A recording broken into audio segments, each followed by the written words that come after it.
En esta video clase les voy a explicar un tema nuevo que incorporamos a las láminas que vamos a dibujar. Nosotros venimos representando objetos a partir del método ISO-E y lo que vamos a hacer a partir de ahora es incorporar una nueva forma de representar los objetos que vamos a incluir en cada uno de nuestros trabajos prácticos.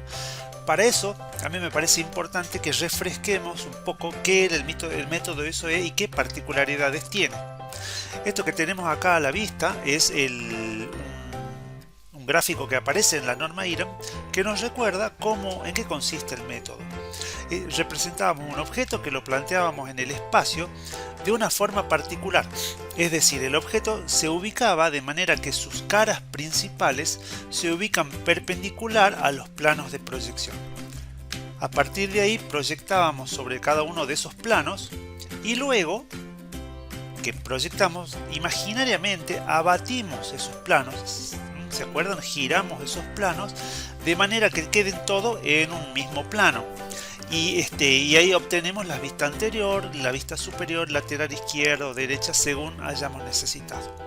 En el nuevo sistema de representación que incorporamos ahora va a tener unas particularidades, pero antes yo quiero explicarles el concepto de perspectiva cónica y de perspectiva axonométrica. El gráfico que les muestro acá nos cuenta en qué consiste la perspectiva cónica y cómo son sus rayos de proyección. En definitiva, la perspectiva cónica nos muestra el objeto como el ojo lo ve. Imaginen que acá tenemos una situación donde tenemos el observador, el objeto a observar o a representar, y esto que tenemos acá es el plano donde se proyecta el objeto. Imaginen que es la pantalla de su celular tomando una fotografía. Cuando nosotros vemos una fotografía, los rayos de proyección parten de un punto, ya sea de la lente del teléfono celular, por ejemplo, o del ojo en el caso de la observación. Entonces, como todos los rayos convergen a un punto, los rayos de proyección, es por eso que se llama perspectiva cónica. ¿Qué particularidad tiene el resultado o la representación de un objeto con una perspectiva cónica? Que las aristas que en el espacio son paralelas, porque esta cara del objeto, estas dos aristas son en la realidad paralelas.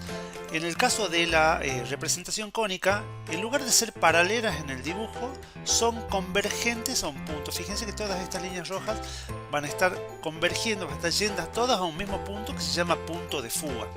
Entonces, en una perspectiva cónica, las aristas que son paralelas en el espacio no son paralelas en su representación.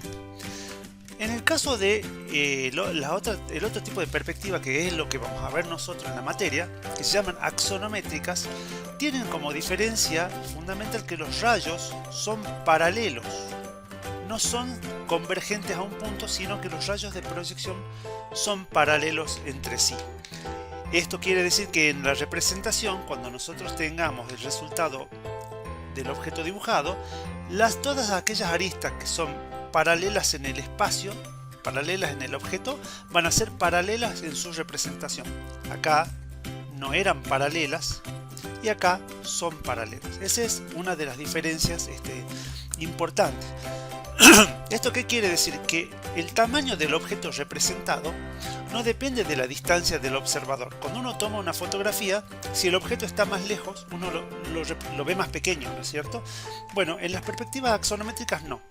El objeto siempre tiene el tamaño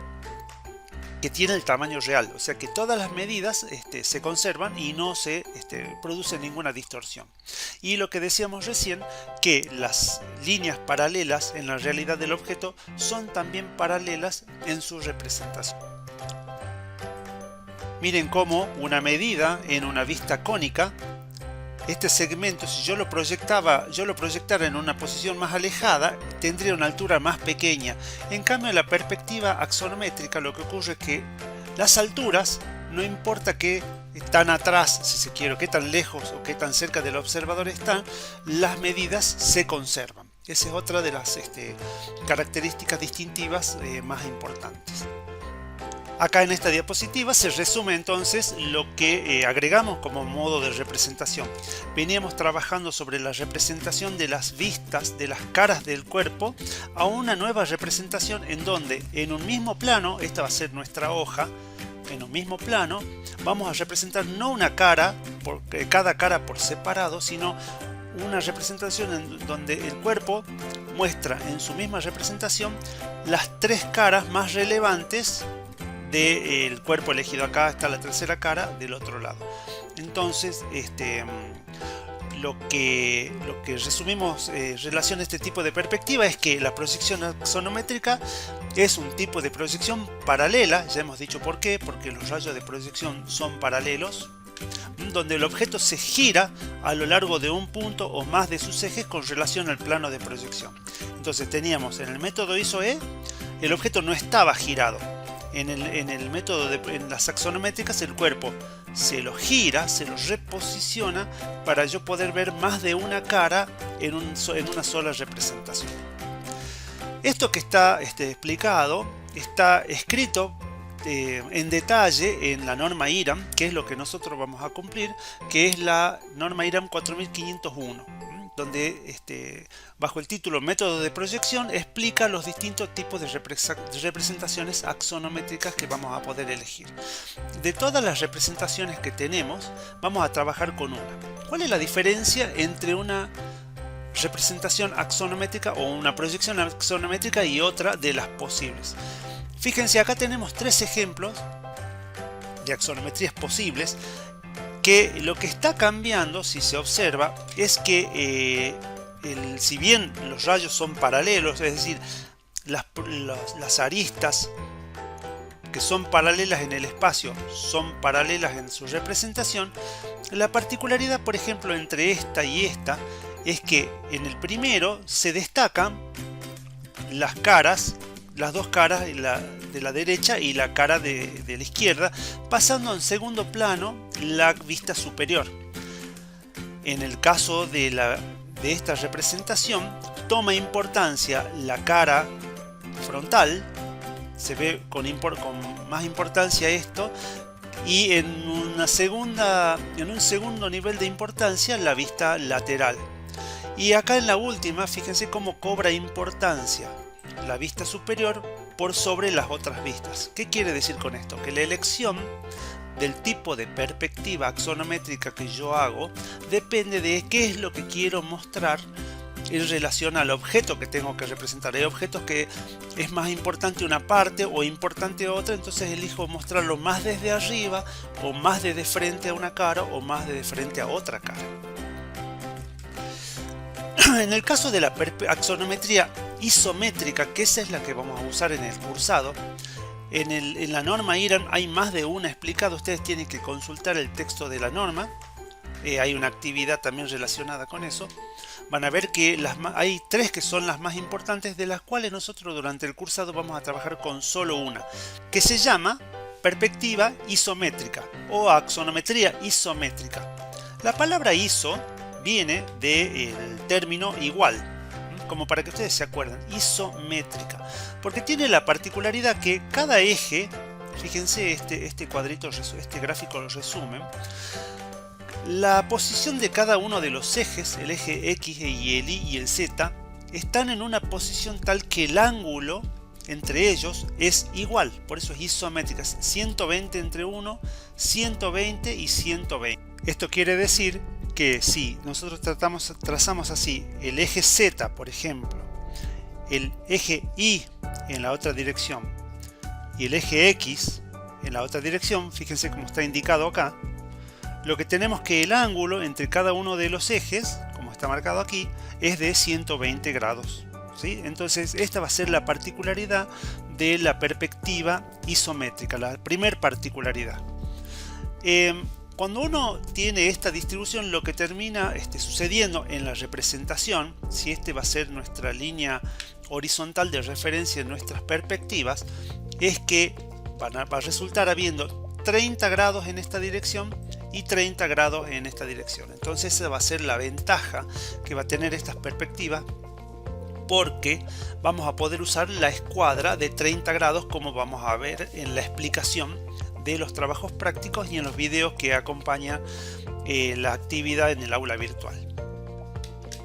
Otra particularidad que tiene la perspectiva isométrica es que las tres caras toman igual importancia en su representación.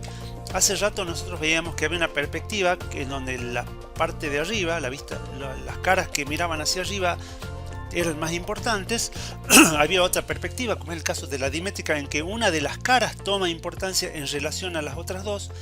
Y en el caso de la perspectiva isométrica, que es la que vemos nosotros, cada una de las caras se representan y quedan visibles con igual importancia o con igual jerarquía.